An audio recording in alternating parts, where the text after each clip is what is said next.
بسم اللہ الرحمن الرحیم۔ السلام علیکم ورحمۃ اللہ وبرکاتہ۔ میں پروفیسر حکیم عنایت اللہ آپ لوگوں کی خدمت میں حاضر ہوں اور آج ایک ایسا نسخہ لے کے آیا ہوں جو کہ ان افراد کے لیے ہے جن کے ہاں اولاد نہیں ہے، یعنی 10-20 سال شادی کو ہو گئے ہیں لیکن ان کے ہاں اولاد نہیں پیدا ہو رہی اور وہ طرح طرح کی ادویات کھا کر تنگ آ چکے ہیں، تھک چکے ہیں۔ اور اس کے علاوہ ایسے افراد جن کی منی کے اندر حد سے زیادہ پس سیل آ رہی ہے اور وہ بڑی ادویات کھا چکے ہیں لیکن پس سیل وہی کی وہی ہے، ختم ہونے کا نام ہی نہیں لے رہی۔ تو یہ نسخہ وہ بنا کر استعمال کریں، انشاءاللہ العزیز اللہ کے فضل و کرم سے پہلے مہینے میں ہی پوزیٹیو رزلٹ ملے گا۔ تو نسخہ جو ہے یہ سادہ سا ہے، چھوٹا سا ہے لیکن ہے بڑا کمال کا۔ چاہے 20 سال سے بھی یہ مسئلہ چل رہا ہے تو انشاءاللہ العزیز ایک دفعہ استعمال کرنے سے یہ مسئلہ ہمیشہ کے لیے حل ہو جائے گا۔ تو نسخہ کیا ہے آپ نوٹ فرما لیں۔ آپ نے یہ چیزیں پنساری سے لینی ہیں: شاطرہ،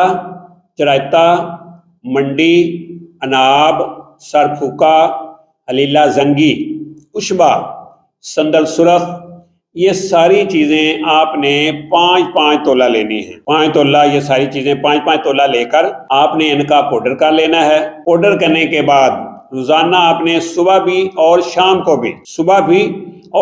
بھی آپ نے 1 کپ پانی میں 1 تولہ ڈال کر اس کو بھگو دینا ہے، اور صبح اگر بھگو دی ہے تو شام کو آپ نے اس کو فلٹر کر کے اس کے اندر شہد ڈال کر اس کو پی لینا ہے۔ شام کو جو آپ نے بھگوئی ہے وہ صبح پینی ہے اور جو صبح کو آپ نے بھگوئی ہے وہ شام کو پینی ہے۔ تو آپ مسلسل 1 مہینہ اس میڈیسن کو استعمال کریں تو انشاءاللہ العزیز 10 سے 15 سال تک کے جو مریض ہیں جن کے ہاں اولاد نہیں ہو رہی، اللہ کے فضل و کرم سے اولاد پیدا ہو جائے گی۔ ان کے منی کے اندر جو کیڑے ہیں، جو سپرم ہیں، جو مردہ ہیں، وہ انشاءاللہ العزیز اللہ کے فضل و کرم سے دوبارہ زندہ ہو جائیں گے۔